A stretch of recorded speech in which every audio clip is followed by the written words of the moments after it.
Welcome to Three Blind Wines. Hi, I'm Carlin Karr. I'm the wine director of Frasca Hospitality Group. Today we're at Tavernetta, Denver. the highly acclaimed Tavernetta restaurant. And I've picked 3 wines to blind for this amazing chicory salad with black truffle, vinaigrette, and hazelnuts. Today we're going to find out that red wine does work well with salads. My prediction is I win this round because there might be no Riesling in here. Okay, wine number 1, beautiful little glass here, a medium yellow. Got little orchardy characteristics like countryside. Ooh, gorgeous, very sophisticated, uplifted fruit content. I would say it's of medium plus intensity on the nose. I would say a little cottage cream, a little butter on the back, a little bit of max stroke, so slightly reduction, but it's all really well balanced, really well integrated into the wine. I'm really excited about this wine. It's like, I don't want to say it's me in a glass, but definitely sophisticated. Probably wear some very nice, expensive slacks when they go out on a Friday night. And a great sweater, of course. Yeah. I do think there's a little bit of Lee's contact to this wine. There might be a hint of oak use, maybe old oak, not a lot of new oak though, but it's as balanced as someone flying on the flying trapeze, who's actually good.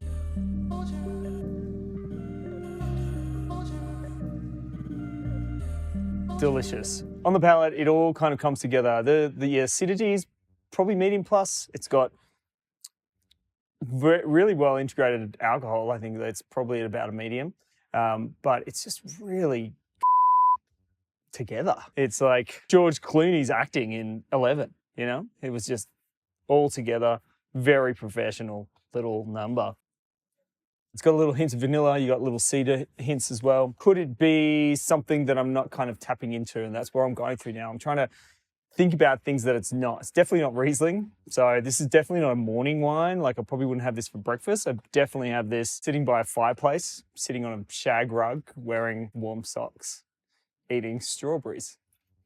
Let's say some vegan cheese in there. Chardonnay sticks out. Could also be one of those fun little Italian varieties from maybe up north, Friuli, whether that's going to be like something that's been put through partial old oak or a little bit of new oak. Off the nose, I get like some honey notes, honeysuckle, some just like deep sugars, a little burnt orange as well. Like take an orange, grill it. That like caramelization of like what that smell. I get a little of like this like caramelized sugar, almost hay or like a little bit of grass. It smells really elegant. Really nice wine, honestly. The sugar all hits you on your palate all at once, everywhere. There's a nice like acidity to the back end where it kind of just lingers. It's still kind of lingering on my palate right now. This could be like a nice wine for like a salad, like a really nice like heavy chicory salad with some bitter notes because of all the sweetness. Really nice with a pasta as well. Okay, so wine number 1 is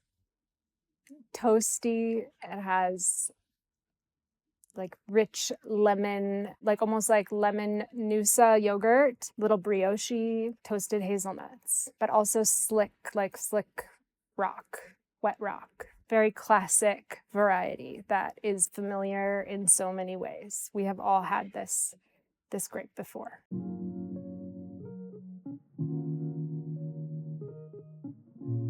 I'm going to say this is Chardonnay, but I do think it's from Italy, around the Friulano region. And I believe it's probably 2022.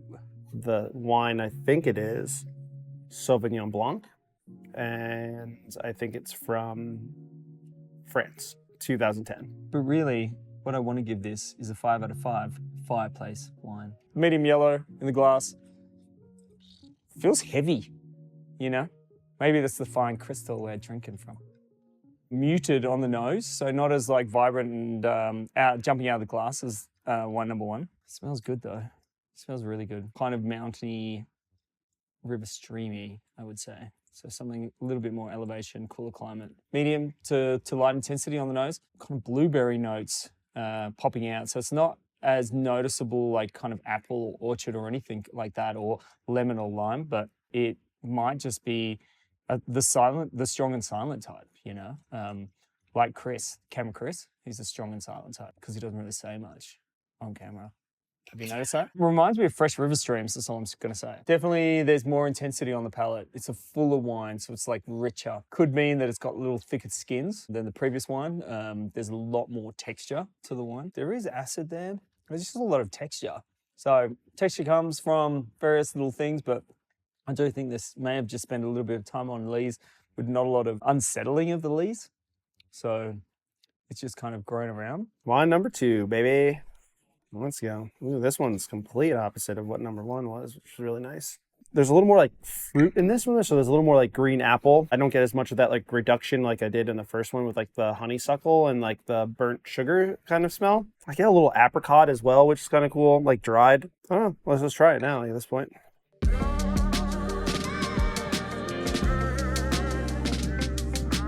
This wine for sure is a little more complex. It hits your palate, but there's a lot more going on. It sits and kind of just like really develops and lingers for a really long time.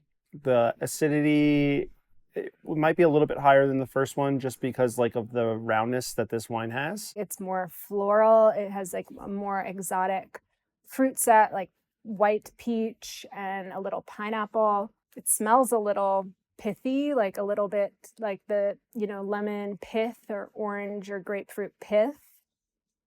A little bitter almost. It smells bitter to me, but in an appealing way, not in a off-putting way. Quincy almost, round and rich. The alcohol is elevated, but it still is very much in balance. It has extract and power. There's some oak, but it's not overly new at all. It's a rich white wine. I'm going to have to take a guess. I'm going to have to take a stab at it.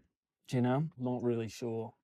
No, Chris. Chardonnay, California, 2021. Okay, so this is an Italian wine. I do believe that there's a weird little finesse to this wine. There's good phenolics. There's no oak. So I'm going to say that this is Fiano from southern Italy. And the vintage is 2023. All right, we're ripping. I don't think I've got any of these right. Wine number 3. This wine smells like red. I don't know if you know what red smells like, but for sure, red smelling, just like whatever kind of red candy you can get. I think this is what it smells like. Black cherry, blackberries. You get like a little funkiness all the way in the back end. Let's just try it. Low to medium tannins. It's definitely just lingers. The acidity is really nice. The fruit itself, you can definitely taste like it's like almost raisiny, and you can kind of get the smell off of it as well. On the palate, it sits and lingers, especially like on the front part. I want to try to guess Pinot, but I don't know. There's a part of me that really thinks like even just like off the nose that it's more of a Sangiovese or a Chianti. I'm kind of like split between the 3, but I do know that Chianti might be like a little bit stronger, and I feel like I guessed Pinot in a lot of the first season, so I'm going to try to go away from the wines that I guessed the first season and try something different the second season, just like Chris with the camera. Really beautiful red wine. The tannins don't really overpower. It was really nice. It sits on the palate, not super heavy. Garnet or ruby, kind of not so dense that you can't see through it, but it is a pretty good looking wine in the glass. Looks pretty rich. Cedar, blackberry, boysenberry, cassis on the nose. You're definitely getting a forest or an earth to the wine. There's like a scarletness, like you're kind of in danger, but you're not, but you like it. It's almost like you're having dinner with Elvira, whatever, however anyone pronounces it. There's a foresty, running from a wolf in the forest kind of nature to this wine. The Black Forest in Germany, maybe. But I'm not in Germany with this wine, don't get me wrong. There's a good amount of fruit. There's a good amount of tannin. The fruit and the tannin is really well integrated. So I'm basically just having a look because I'm just trying to deduct what grape varieties it's not. So I was like, could it be Nebbiolo? I looked at the glass. There's no real terracotta or bricking to it, so I'm going to cancel out that. Could be Sangiovese. From probably something slightly north of Chianti, just because there's a deepness of the berry rather than that kind of roasted, more confected note that you might get from something down south where it's a little warmer. It could be from higher elevation. It could be Cabernet. I'm kind of leaning towards that Cabernet Merlot. Could be a Super Tuscan. That's kind of in my head at the moment. Compare French wines to Italian wines. I think about what cuisine it goes with. So do I think that I instantly want food with this, or can I actually sit and have this in the glass for a while and start to smell it and really, really enjoy it? Is the tannin aggressive? is another thing. Sometimes the tannins on French wines I sometimes feel are a little bit more kind of elegant, while Italian tannins can be there to create a dryness so you want to eat or you want to have that wine with food. So it seems heavy on the plum notes. So I'm going to say that this wine is... Wine number 3 is obviously a red wine. It is, first of all, I think it's important to note that it's transparent. It's a thin-skinned variety. On the nose, it's all about cherry, like red cherry fruit. Also has this savor to it that is really distinctly Mediterranean. Rosemary and thyme and a little bit juniper, olive scrub, olive brush. To me, this could only be from one place in the world that I love. On the palate, it's driven by acidity. It has distinct tannins. It's moderate to high tannin. It's structured. It's super dry. The cherry fruit is still there, but it's not driving the show. It's all about structure here. The grape is Merlot predominant. For wine number 3, I'm guessing Sangiovese, Italy, 2021. Merlot blend, France, 2019. All these wines were really, really tasty. This one for sure, for like how cold it has been getting in the air and like kind of where I would lean towards of what I would want to be eating at this point, would be closer to something I'd want to drink right now. So I don't think I got any of them right. So that was cool though. I'm gonna be so upset if this one is Chablis, and I've just been guessing that all season long. Did Sam guess Riesling? Called Chardonnay, Italian Chardonnay actually, on this one. So what do we have? Ooh. Chardonnay. Wow, I really thought wine number 2 was Chardonnay. Wrong the first one.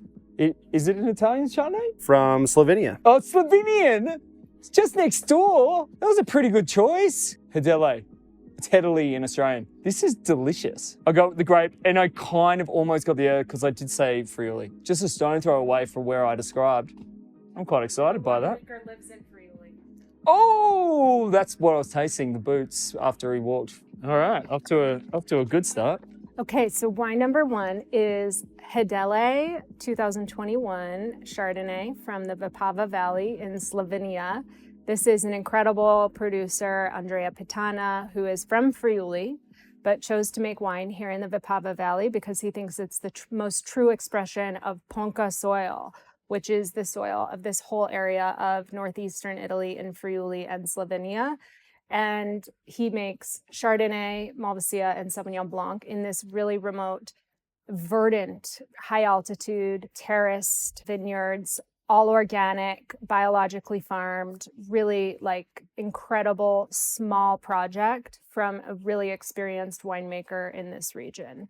To me, this is really like world-class Chardonnay from a remote area in wine. You can buy this in stores. It is a small production, so it's hard to find. But retail, this is about $50 to $60. I mean, it's a screaming deal compared to Burgundy. This is the new season colours for Burberry that we've got in this bag. It's really pretty, and it's a Magnum bag, so obviously it's expensive. Okay, so I called Fiano for this one because I was a little confused. Wine number 2. Piccolo. Is that grape variety? No. From Italy, right? Oh, again from up north. Cool. So another Italian grape. So I got the place, Italy. That was good. Nice. Definitely the texture on this wine was really, really incredible. An amazing, amazing wine. So Italian wine, completely wrong. I definitely said California Chardonnay for the second one. So, you know, season 2 started off strong for Justin over here. I honestly really like the second one a lot. Wine number 2 is Dalia Maris Piccolo Bianco 2023. This is from the Colli Orientali, and it's made by Giampaolo Veneca of Veneca and Veneca, but this is his personal project. This is Friulano with a dollop of Ribolla Gialla from high-altitude, really famous vineyards in Rosazzo in the Colli Orientali. And Giampaolo got the inspiration to make this wine from Jean-Louis Chauve's Hermitage Blanc. He actually ages this in old Chauve Blanc barrels.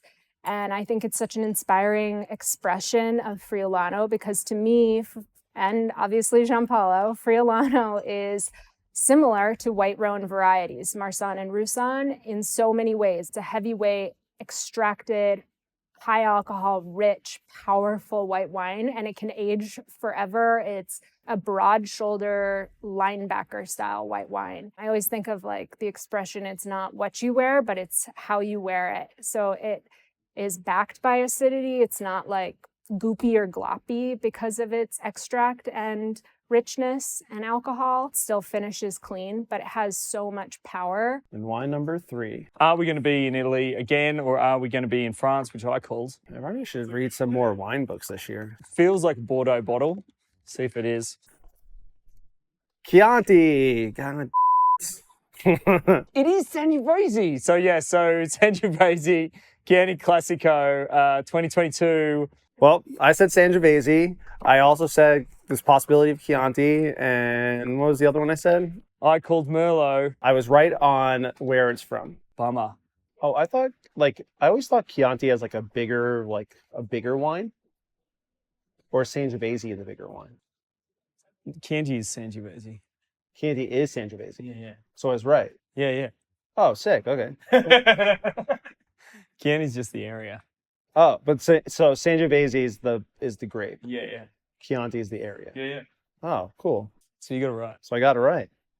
Okay, so wine number 3 is Chianti Classico from Giuliano di Sopra, 2022, one of the most exciting young producers in the region. They're in San Casciano in the north of Chianti Classico, which is very, very warm, and soil is all sand. So it lends itself to some whole cluster fermentation, which they do here. Just a really pure but exciting, kind of different expression of Sangiovese, which I love. And I think this is a really fun wine to show people the different sides of Sangiovese and Chianti Classico. This winter chicory salad is really a staple of Tavernetta this time of year as we're moving into winter. This is Italian chicories, Radicchio, Rosa, and Castelfranco from Italy with a black truffle vinaigrette and toasted hazelnuts. Ooh, this is really pretty. Oh, it's so pretty. You can just like smell it. It smells so good. Looks like me in the morning.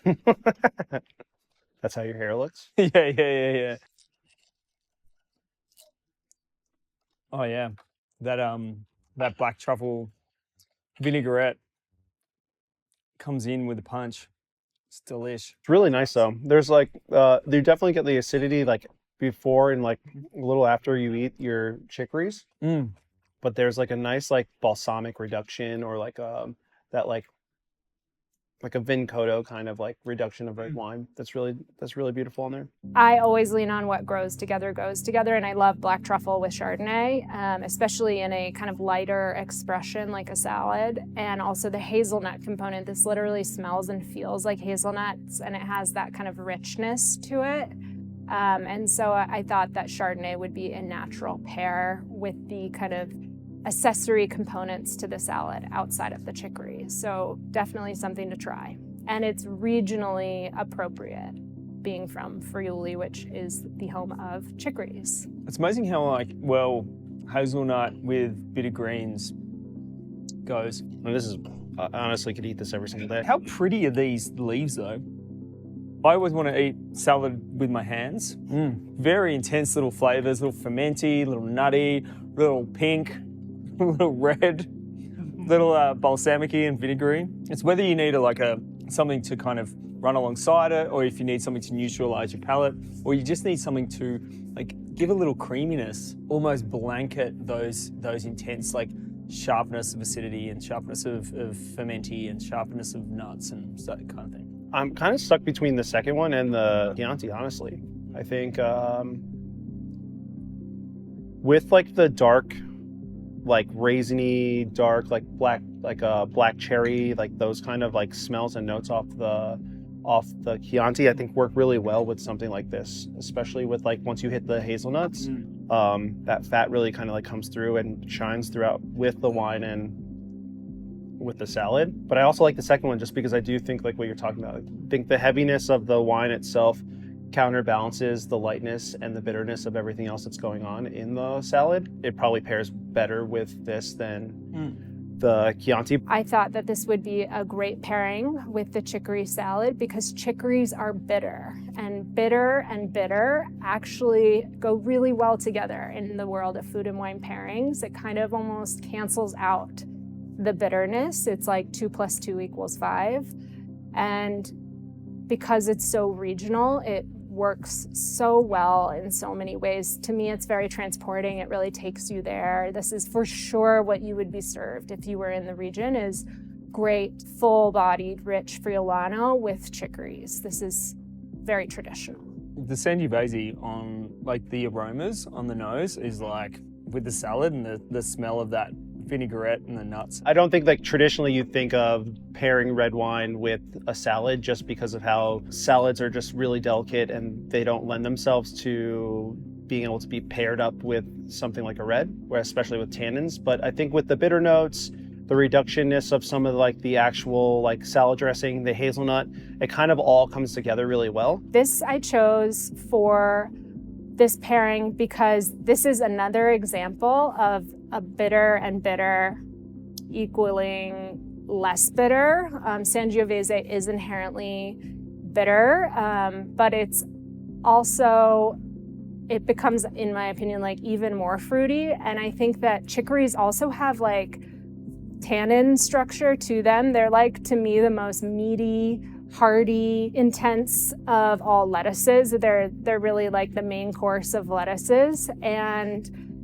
having some structure in wine is, they can handle it. So I think that it is kind of unexpected, but also with the black truffle, I thought it would be interesting. And I often love having like roasted radicchio with Sangiovese. It to me is like one of my favorite pairings. I also think it's like so revelatory as a winning pairing. And so I thought, why not try it in this format? And it ended up being great. Wine number one, I do like the oak influence accentuating the nuttiness of that. Wine number two, I do like how it kind of, well, it's almost like a doona. We call it a doona in Australia. A duvet comforter.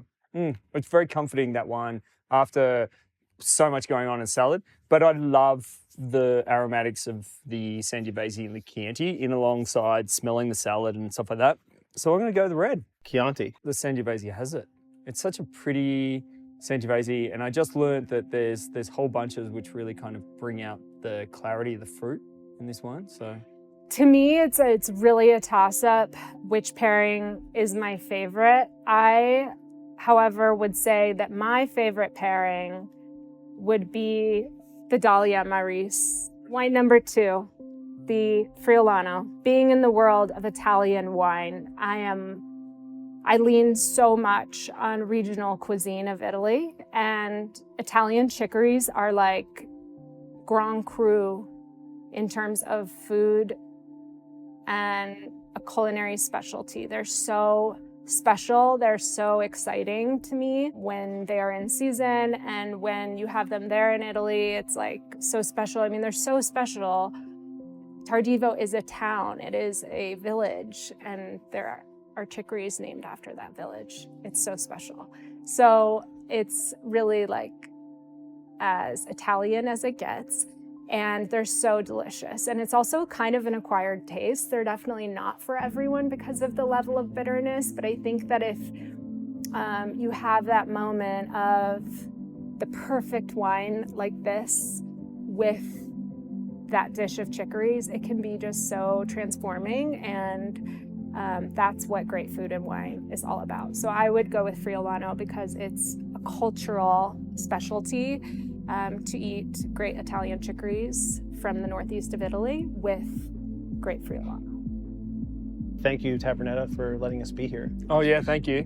Yeah. I don't know if anybody's gonna be able to beat this. And no one really knows us about Justin, but you're a salad freak. I love salads. Yeah, Yeah. So this is a great way to start Yeah. season two. Thank you. So this is right up Justin's alley. And I love a good Chardonnay. So to be able to kind of close my eyes and reminisce about drinking that Chardonnay on a fairy rug, love it.